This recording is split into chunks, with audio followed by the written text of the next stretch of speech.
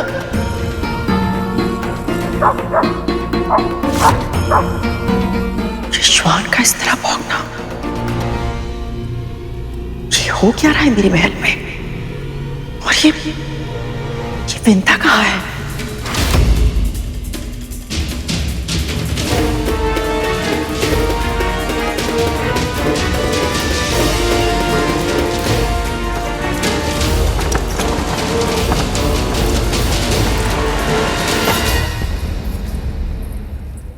चलिए बाबा, भीतर चलिए, आइए। इतनी देर से आना तो आई क्यों? तुम्हारी प्रतीक्षा में एक क्षण कैसे बिताया मैंने जानती है? इससे अच्छा तो मुझे मरने के लिए क्या छोड़ देती। शांत हो जाइए बाबा, मुझे क्षमा कर दीजिए। मैं मानती हूँ मुझे देर हो गई, पर अब तो भीतर चलिए। मुख पर जो शब्द हो आवश्यक नहीं कि मन में भी वही हो। शब्दों से अधिक कर्म में शक्ति होती है। क्षमा चाहिए ना तो कान पकड़ खड़ी हो, फिर बैठ, फिर खड़ी हो, उठक बैठक कर और क्षमा मांग, तब करूंगा क्षमा। चल कर उठक बैठक।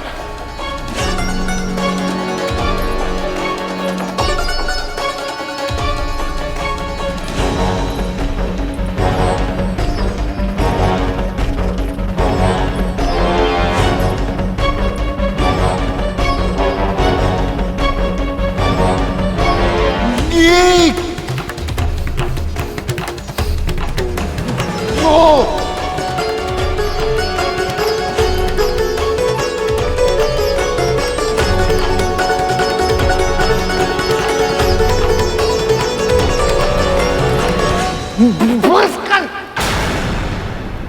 अब क्या कल तक उठक बैठक करेगी? उठा मुझे, चल तू भी चल मेरे साथ, तू मेरा मित्र है, चल।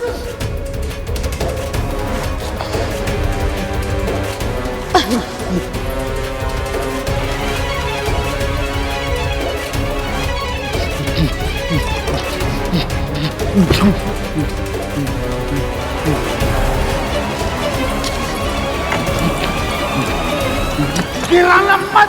कुछ नहीं होगा बाबा।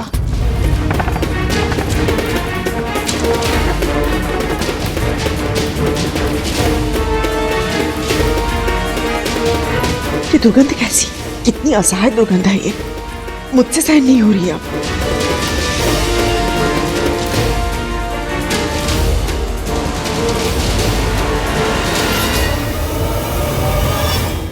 प्रभु आपका बहुत बहुत धन्यवाद कि विंता माँ बच गई। यदि कद्रू माँ देख लेती तो विंता माँ को बहुत बड़ा दंड देती। देवी विंता बच गई या और भी बड़ी समस्या में उलझ गई, ये तो समय ही बताएगा शेष। आप सही कह रहे हैं प्रभु। ये वृद्ध बाबा जो भी हैं, इन्हें प्रसन्न करना आसान नहीं होगा।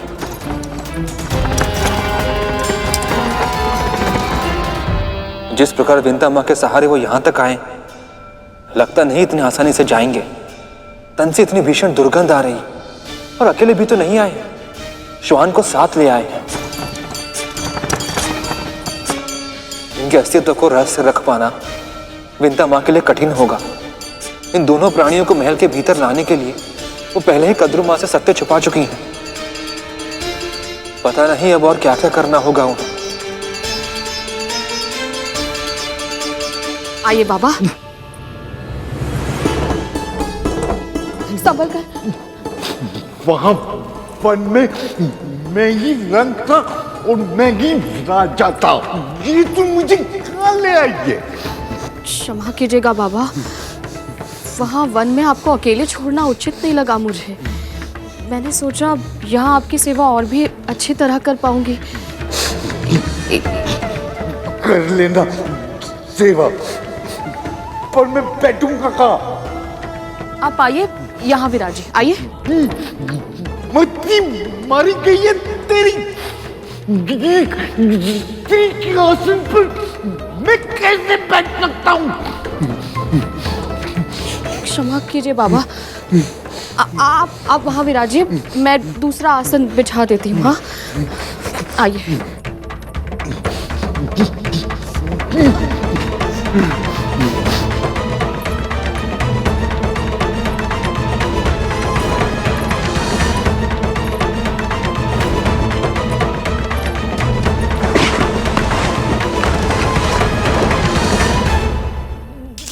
कुशल पे नहीं बैठ सकता मैं।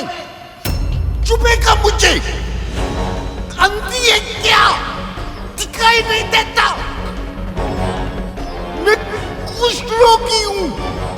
कुष्ठ रोगी को कोमल आसन चाहिए होता है। कुछ और दे।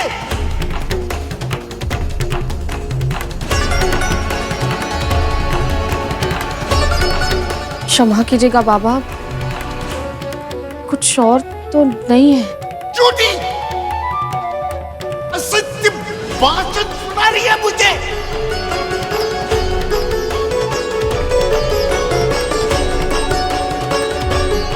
वो क्या है?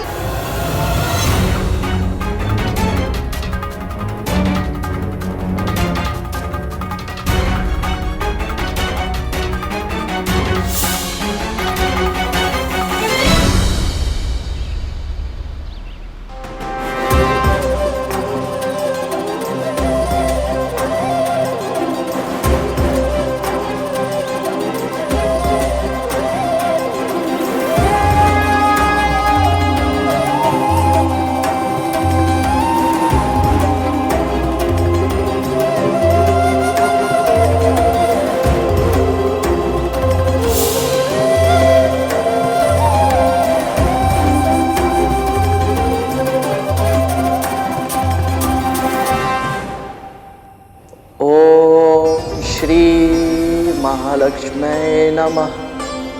ओम श्री महालक्ष्मी नमः।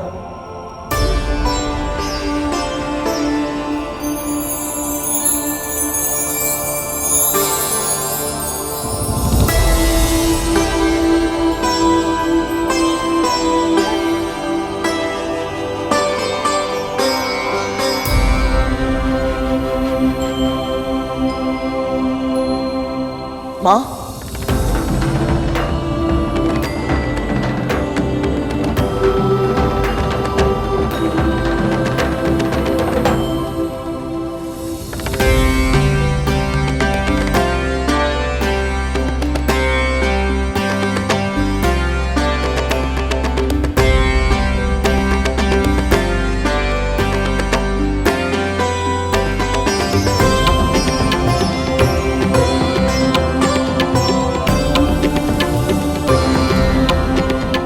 माँ